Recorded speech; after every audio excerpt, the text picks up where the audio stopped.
حضور شما که ما تاریخچه بیماری کرونا در کل دنیا بخشی از تاریخ پزشکی شد.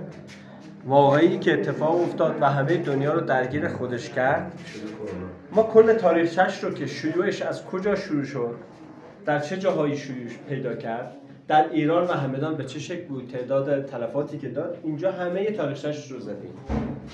تمام داروهایی هم که در عرصه کرونا مورد استفاده قرار گرفته، ما باز اینجا اینها رو زدیم.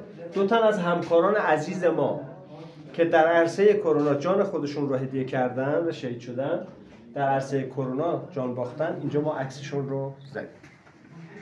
اما اینجا آقای دکتر، اولین دندان پزشک همدان به صورت آکادمیک آقای دکتر پروین بوده.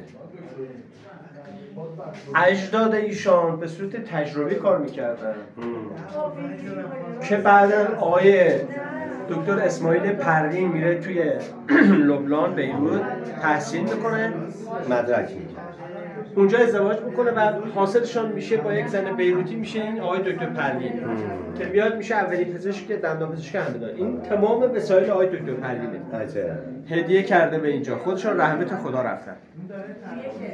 اولین دندان پزشک ایران هم کی بوده؟ آقای دکتر خویی، اینم همدانی بوده. اینم همدانی. این کسی که روانپزشکی الان از اینا یه دکتر خویی روانپزشک داریم که فکر می‌کنم آره از همین.